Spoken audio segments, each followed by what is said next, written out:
തരം തിരുവേദം മനസമോദ വികാസം. Rebuild your church എന്ന പഠന പരമ്പരയിലേക്ക് ഏവർക്കും സ്വാഗതം. പ്രാദേശിക സഭകൾ വളരെ തകർച്ചകൾ നേരിടുന്ന ഇക്കാലത്ത് സഭകളുടെ പുനർനിർമ്മാണത്തിന് സഹായകരമായ പഠനങ്ങളാണ് റീബിൽഡ് യുവർ ചർച്ച് എന്ന പരമ്പരയിലൂടെ പങ്കുവയ്ക്കുന്നത്. സഭയുടെ നേതൃത്വത്തിലുള്ള ഇടയന്മാർ സഭാവിശ്വാസികളുടെ കഷ്ടതയിൽ കൂടെയിരിക്കുന്നവരായിരിക്കണം. ഇടയന്മാരുടെ വലിയ ഒരു ഉത്തരവാദിത്വത്തെക്കുറിച്ചുള്ള ഈ ചിന്ത പ്രാർത്ഥനയോടെ ശ്രദ്ധിച്ചാലും. കഷ്ടതയിൽ കൂടെയിരിക്കുന്ന ഇടയൻ. യുദ്ധത്തിന്റെ കാർമേഘങ്ങൾ ഉക്രൈൻ എന്ന രാജ്യത്തെ മൂടിയ ഭീതിയുടെ നാളുകളിൽ നടന്ന ഹൃദയസ്പർശിയായ ഒരു സംഭവം വിവരിക്കട്ടെ. ഉക്രൈനിലെ ബ്രദറൻ അസംബ്ലിയുടെ മൂപ്പനാണ് ബ്രദർ തിമോത്തി. യുദ്ധം ആരംഭിച്ചു. യുദ്ധവിമാനങ്ങളുടെ ഇരമ്പലും ബോംബുകളുടെയും ഷെല്ലുകളുടെയും കാതടിപ്പിക്കുന്ന ശബ്ദങ്ങൾ, എങ്ങും നിലവിളികൾ. ലക്ഷക്കണക്കിന് ആളുകൾ അയൽ രാജ്യങ്ങളിലേക്ക് പലായനം ചെയ്യുന്നു. ഭക്ഷണം, വെള്ളം ഇവ ദുർലഭം. ബാങ്കുകളുടെ പ്രവർത്തനം തകരാറിലായി. ജീവൻ അപകടത്തിലായ നിമിഷങ്ങൾ. ഈ അത്യസാധാരണ നിമിഷങ്ങളിൽ യുക്രൈനിലെ ഒരു സ്ഥലസഭയുടെ ഇടയനായ തിമോത്തിയും കുടുംബവും ധീരമായ ഒരു തീരുമാനമെടുത്തു. അദ്ദേഹം ദൈവജനത്തിന്റെ പ്രാർത്ഥന അഭ്യർത്ഥിച്ചുകൊണ്ട് സന്ദേശമയച്ചു. We are not leaving. How can we? As an elder of an assembly, my responsibility is to shepherd at all time.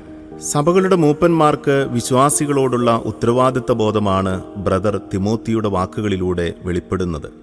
യുദ്ധഭീഷണികൾക്കിടയിലും തൻ്റെ ആട്ടിൻകൂട്ടത്തെ പരിപാലിക്കുന്ന ഇടയൻ. മൂപ്പനായ തിമോത്തിയുടെ വാക്കുകൾ ശ്രേഷ്ഠ ഇടയനായ യേശു കർത്താവിൻ്റെ മനോഭാവത്തിന് തുല്യമാണ്. പട്ടാളവും ചേവകരും യൂദയോടൊപ്പം ഗത്സമനയിൽ യേശുവിനെ പിടിക്കുവാൻ വന്നു. ആ അപകട നിമിഷങ്ങളിൽ കർത്താവ് പടയാളികളോട് ചോദിച്ചു, നിങ്ങൾ ആരെയാണ് തിരയുന്നത്? എന്നെയാകുന്നു തിരയുന്നതെങ്കിൽ ഇവർ പൊയ്ക്കൊള്ളട്ടെ. യോഹന്നാൻ 18:8. പ്രതികൂലങ്ങളുടെ മുമ്പിൽ ആടുകളെ ഉപേക്ഷിച്ച് ചുമതലകൾ വിട്ട് ഓടുന്നവനല്ല ദൈവം നിയമിച്ച ഇടയൻ. കോവിഡ് മഹാമാരിയുടെ കാലത്ത് സഭാ നേതൃത്വം ഉത്തരവാദിത്ത ബോധം നഷ്ടപ്പെട്ടവരായി തീർന്നു. വടക്കേ ഇന്ത്യയിലെ സ്ഥലസഭകളെയും ശുശ്രൂഷകരെയും ഉപേക്ഷിച്ച് സ്വന്തം സുരക്ഷിതത്വം മാത്രം ലക്ഷ്യമാക്കി അവിടെ നിന്നും മടങ്ങിപ്പോന്നവരുണ്ട്. ആടുകളുടെ ക്ഷേമത്തേക്കാൾ സുരക്ഷിതത്വത്തേക്കാൾ അവർക്ക് പ്രാധാന്യം അവരുടെ സ്വന്തം ജീവിതമാണ്. പ്രാദേശിക സഭകളുടെ നേതൃത്വ നിരയിലുള്ളവർ തങ്ങളുടെ ശുശ്രൂഷയുടെ പ്രാധാന്യം തിരിച്ചറിയുന്നില്ല. ഇടയന്റെ അഭാവം ആടുകളെ ഏതെല്ലാം വിധത്തിൽ ബാധിക്കുന്നു എന്ന് എത്ര ഇടയന്മാർക്കറിയാം? അനുകൂല സാഹചര്യങ്ങളെക്കാൾ ഇടയന്മാരുടെ സഹായം ആടുകൾക്ക് ആവശ്യമായി വരുന്നത് പ്രതികൂല വേളകളിലാണ്. കൂരിരുൾ താഴ്വരയിൽ കൂടി നടന്നാലും ഞാനൊരു അനർത്ഥവും ഭയപ്പെടുകയില്ല. സങ്കീർത്തനങ്ങൾ 23:4 എന്ന് ദാവീദ് പറയുവാൻ കാരണമുണ്ട്. കോവിഡ് മഹാമാരി, പ്രളയം, യുദ്ധം, ജോലി നഷ്ടം, രോഗം, ഇങ്ങനെയുള്ള ജീവിത സാഹചര്യങ്ങളിലൊക്കെ നാം കൂരിരുൾ താഴ്വരയിലൂടെ നടക്കുകയാണ്.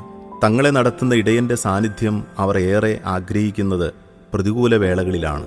ജീവിതത്തിൽ കൈപ്പേറിയ അനുഭവങ്ങൾ വന്നപ്പോൾ, കഷ്ടതകളിലൂടെ കടന്നുപോയപ്പോൾ ദാവീദിന് തൻ്റെ ഇടയന്റെ സാന്നിധ്യവും കരുതലും അനുഭവിക്കുവാനായി. ദാവീദിന്റെ ഈ ആത്മവിശ്വാസത്തിന്റെ കാരണം ദാവീദ് വെളിപ്പെടുത്തുന്നു, നീ എന്നോടുകൂടെ ഇരിക്കുന്നുവല്ലോ. ദാവീദ് ഇത് തൻ്റെ ജീവിതത്തിൽ പകർത്തുകയും ചെയ്തു. അപ്പൻ്റെ ആടുകളെ മേയ്ക്കുമ്പോൾ ആട്ടിൻകുട്ടിയെ പിടിക്കുവാൻ കരടിയും സിംഹവും വന്നപ്പോൾ തൻ്റെ ആടിനെ ദാവീദ് വിടിവിക്കുകയുണ്ടായി. 1 ശമൂവേൽ 17:36-37 വാക്യങ്ങൾ. കൂലിക്കാരായ ഇടയന്മാർ ഇത്തരം സാഹസത്തിന് മുതിരാറില്ല. അവർക്ക് ആടുകളുടെ ജീവനേക്കാൾ വലുത് സ്വന്തം ജീവനാണ്. കഷ്ടതയിൽ ആടുകൾ ഇടയനെയല്ലാതെ ആരെയാണ് ആശ്രയിക്കുക? ലാസർ ദീനമായി കിടന്നപ്പോൾ ആ സഹോദരിമാർ കർത്താവിൻ്റെ സഹായമാണ് അഭ്യർത്ഥിച്ചത്. ദീനമായി കിടക്കുന്നവൻ സഭയിലെ മൂപ്പന്മാരെ വരുത്തട്ടെ. യാക്കോബ് 5:14 എന്നാണ് വചനം. സ്ഥലസഭയിലെ വിശ്വാസികൾ കഷ്ടതയിലായിരിക്കുമ്പോൾ സഭയുടെ നേതൃത്വം അവരുടെ കഷ്ടതയിൽ ആശ്വാസവും ധൈര്യവും പകരുവാൻ കൂടെ ഉണ്ടായിരിക്കണം. ഏതെല്ലാം നിലയിൽ ശുശ്രൂഷ ചെയ്യണമെന്ന് ഇന്ന് അനേകം ഇടയന്മാർക്കും അറിയില്ല. സ്ഥലസഭയിൽ ഇടയന്മാരുടെ ശുശ്രൂഷയെക്കുറിച്ചുള്ള വസ്തുതകൾ വിവരിക്കുകയാണ് ഈ ലഘുഗ്രന്ഥം. ഇത് വായിക്കുന്ന ഓരോ ഇടയനും ഞങ്ങൾ ആരാണെന്ന് മനസ്സിലാക്കി തങ്ങളുടെ ശുശ്രൂഷ വിജയകരമായി നിർവഹിക്കുവാൻ കഴിയട്ടെ എന്ന് പ്രാർത്ഥിക്കുന്നു.